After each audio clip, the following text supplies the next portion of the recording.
माझं सोलापूर न्यूज मध्ये आपल्या सगळ्यांचं स्वागत. ते प्रदर्शन पाहण्यामुळे जवळजवळ एक तास लेट झाला, परंतु मला स्वतःला बऱ्याचशा गोष्टी नवीन कळाल्या. आता मी एक म्हणजे आमच्या गावाला जेव्हा शेती आहे तर त्याच्यामध्ये मी जेव्हा लहान होतो तर आमच्या गावात प्रत्येकाच्या घरात किमान 2 बैल होते. आमच्या घरी पण जवळजवळ गेल्या 7-8 वर्षापर्यंत बैल होते. तेव्हा ट्रॅक्टर गावात 1 किंवा 2च ट्रॅक्टर असायचे. आणि आता आजच्या घडीला कंडिशन असं आली आमच्या गावात बैलच नाही. आमच्या गावात मला वाटते बेंद्रावर आमच्याकडे बेंदूर असतो, तर बेंद्राला ती बैल आमचं का नाही मला आठवत नाही, कारण मी जेव्हा लहान होतो तेव्हा ते मोठा सण असायचा त्या गावात. मग आमच्या ठरलेला प्रत्येक जण ऑलमोस्ट प्रत्येक शेतकऱ्याच्या घरात 2 काय जणांना जास्त पण असायचे. तर आजच्या घडीला मग काय झालं की शासनाचा पण चांगलं हे आहे, म्हणजे त्याला मोटिवेशन आहे. ऑलमोस्ट प्रत्येकाच्या घरात आता मी आमच्या घरात बघतो ना तिथे प्रत्येकाच्या ट्रॅक्टर आलेला आहे. परंतु शेतीचं जे म्हणजे बऱ्याचशा गोष्टी आपण म्हणतो, मी अजून मला आठवते 2000 माझं जेव्हा MBBS झालं त्यानंतर मी एकदा आईबरोबर मी बाजारात गेलो होतो बाजार करायला.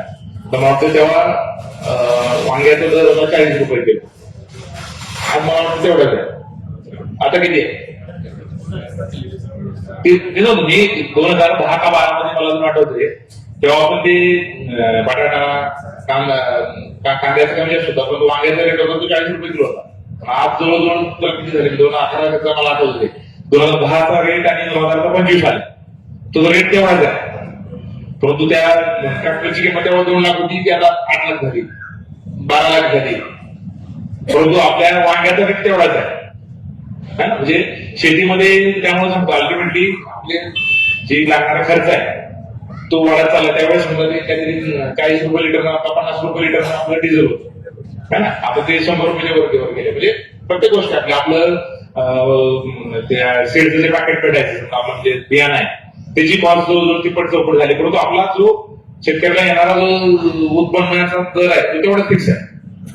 त्यामुळं दर का वाढत नाही. समजा कापूस आहे, सोयाबीन आहे, त्याला इंटरनॅशनल मार्केटचा इम्पॅक्ट आहे. आपण किती पण जास्त उत्पादन केलं तर ते अमेरिकेमधले रशियामधले तर सोयाबीनच्या उत्पादनामध्ये ब्राझील आहे, तर ते जे देश आहेत ते एवढ्या मोठ्या क्वांटिटीत एवढा स्वस्त तयार करतात की आपल्याकडे किती पण दर वाढला तर ते एका लिमिटच्या पलीकडे वाढू शकत नाही.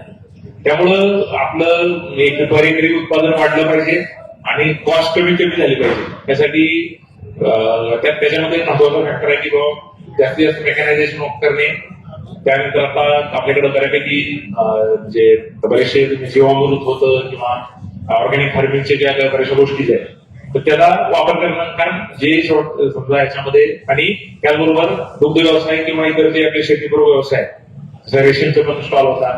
तर मला वाटतंय हे जे बरेचसे आपले जे शेतकरी बांधव आहेत बऱ्याच वेळा इथे सोलापूर फेरपट्टा मारत 4-5 दिवसात फेरपट्टा मारून 2 तास काय नवीन गोष्टी आहेत बघितल्या पाहिजेत. त्याच्यामुळं किमान म्हणजे आपल्याला किंवा सगळ्यांना जरी ती गोष्ट घेता आली नाही तर काय समजा आपल्याला गावामध्ये एखादं कॉमन नवीन यंत्र, कारण काय सगळे जे अवजार सगळ्यांना रोजच लागत नाही. ठीक आहे. परंतु मग तुम्ही आता गावात विचारलं प्रत्येक जण काय घेतो ट्रॅक्टर, ते म्हटलं की जेव्हा गरज असती तेव्हा मिळत नाही. प्रत्येक जण ट्रॅक्टर घेतो, प्रत्येक जण ते गाव नाही घेतो, म्हणून प्रत्येकाला तेवढी गरज नाही. पण मग ते कसं असतं म्हणजे की मला जेव्हा लागतंय वापसाईड तेव्हा सगळ्यांनाच लागते. परंतु मला वाटतं हे थोडंसं आपल्याकडं ते कल्चर केलं म्हणजे ऍक्च्युली सगळ्यांना काही रोटावेटर रोज लागत नाही, सगळ्यांना काही ते पेरणीचे तर लागत नाही. हे समजा कॉमन जर घेता आलं 2-4 लोकांनी तर कॉस्ट पण कमी होती, मेंटेनन्सची कॉस्ट कमी होती. तर मला वाटतं त्याच्यावर विचार झाला पाहिजे. माझं सोलापूर न्यूज या YouTube चॅनलला सबस्क्राईब करा आणि बेल आयकॉन प्रेस करायला विसरू नका.